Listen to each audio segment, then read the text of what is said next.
So, I finally predicted something right. Early enough on, this is probably going to be the only time I ever predict something right, but I like it because it was one of those things that most people weren't expecting to happen, and yet it happened. Now, we do know that Dame obviously was slated to go to Miami. There was some traction really picking up from Toronto later on, but I predicted Milwaukee. Now, the most interesting thing was I just thought that since Giannis wanted to either have better teammates based on his previous interview or just be traded so that he has the opportunity to win elsewhere. It was one of those things where it was a head scratcher because if you're the Milwaukee Bucks management, where do you come up with the pieces?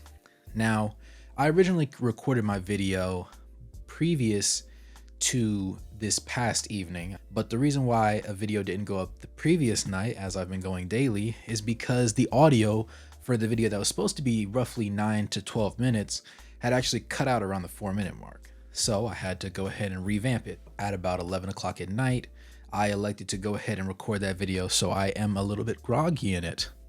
That being said, I got off the most important talking points. I did think Chris Middleton might have been included in the trade, but I figured more likely than not, if they did end up making a trade, there would have to be a third team involved because, like I said, they don't really have very many draft picks in their arsenal, and they have just really aging veterans. Now, I thought Drew Holiday would be included in the trade, more so, I guess, to help Scoot's development, but again, he is the most NBA-ready player from this draft, having played for the G League Ignite last season.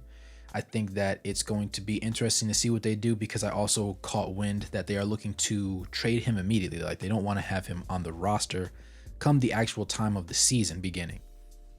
That being said, I do know that, of course, naturally the Heat were interested in Drew Holiday, but there's nothing really cemented as of yet, so we're going to have to sit, and I think that something very easily could be worked out between the two teams, to be quite honest. But to just quickly break down what happened in the trade, the Bucks received Damian Lillard, the Blazers received Drew Holiday, DeAndre Ayton from the Suns, because that was the third team that stepped in, Toumani Camara, a 2029 first round pick, and 2 pick swaps. The Suns received Yusuf Nurkic, Grayson Allen, Nasir Little, and Keon Johnson.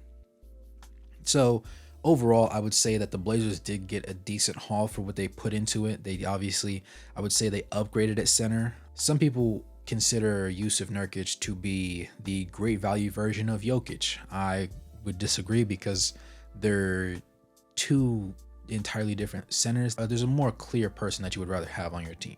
Now, the thing about Nurkic is he does provide a more reliable offensive output, and he seems to be more assertive when he's in games as opposed to DeAndre Ayton, but defensively he leaves much to be desired.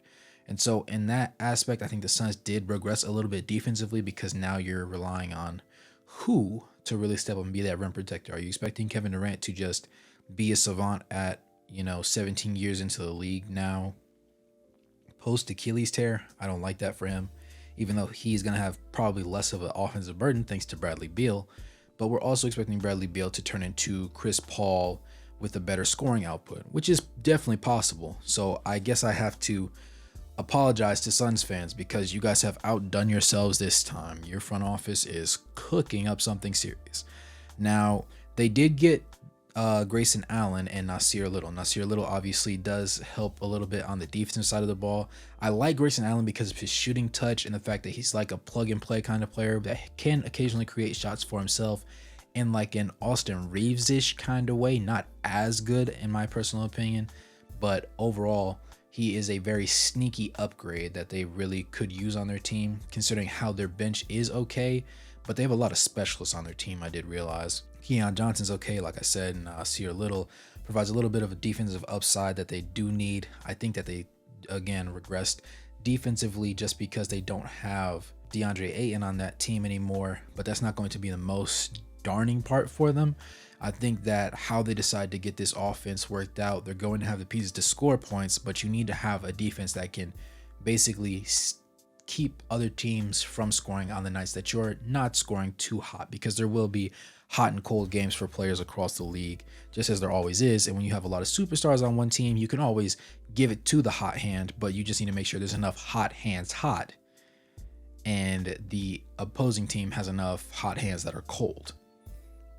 Again, the Bucks really just only got Dame out of this trade, but they overall upgraded because trading the aging Drew Holiday and Grayson Allen, despite his youth and exuberance when he's on the court, those two players together do not equal Damian Lillard. So flat out, point blank period, they won the trade. Obviously, I don't think anybody would particularly say that any of the teams lost their trades.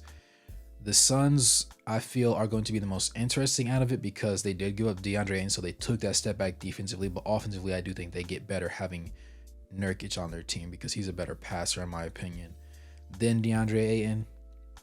I think the Blazers are going to be a sneaky team as well, even though they are getting rid of Drew Holiday, adding DeAndre Ayton. I think that fits the timeline and just the type of player that Scoot is. I think this is a better big to have alongside him, considering his athleticism and his ability to be a lob threat and also hold down the paint more effectively. I think it fits his tempo a lot better. They obviously have the 2 pick swaps and a first round pick from the 2029, which won't be that important, but it's still a first round pick, so it's going to have some sort of value later on down the road. Dumana Kamara's okay. Drew Holiday's, depending on what they get out of that trade, they could even go a little bit further and show a little bit more promise. But overall, I like this for all the teams that were involved. And I saw that Jimmy put on his Instagram story that they should check for tampering because NBA, man, y'all need to look into the Bucks for tampering. Y'all do. I'm just gonna put that out there. Y'all didn't hear it from me, but I heard it through somebody. Y'all look at them for tampering. Yeah, and then people were posting that Giannis ended up in this most recent NBA All-Star draft being a captain against LeBron James' team and picking Damian Lillard first instead of his own regular teammate Drew Holiday, which LeBron obviously poked fun at. But overall, it's going to be a very interesting year. I'm sure there's going to be a couple more surprises as we're getting ready for the season to get underway. But like I said in my previous video where I predicted it, 2 of the most unstoppable players in the league are now coming together. Now, Dame does have his injury risk and he's not the greatest defensive player, so they did take a step back in that department. But when he's capable of going for 30 any night that he wants to, and the range is always going to be there because his game never really relied on an extremely fast, quick first step or any sort of like athleticism dunking at the rim, a pick and roll between Dame and Giannis is going to look elegant. Any shot that Dame takes is going to look elegant. And when you have a bulldozer going at the rim, and they still have Brook Lopez for a couple more years, we'll see how well he ages. So it should be interesting just looking out into the future, at the very least this next season, because I think that they vaulted themselves from being just contenders to being personally one of my favorites. I think that between them and the Celtics, those are the top 2 to come out of the East. I'm hesitating to say the Suns should come out of the West because I still do like the Clippers and I like the Lakers, and obviously the Nuggets haven't taken too far of a step back to regress, and they still return with obviously all of their starters, so you can never count Jokic out because he is the best player on the planet right now.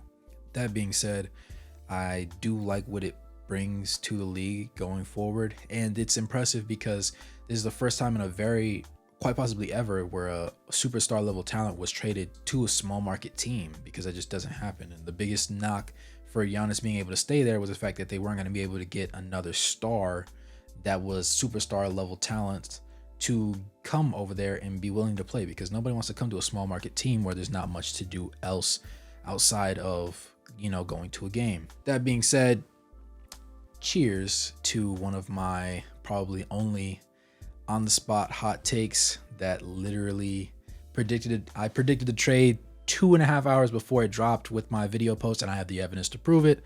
Unfortunately, the original video was supposed to come up the night before, so I would have had a full 12 to 14 hours ahead on them. But whatever the case may be, I was right.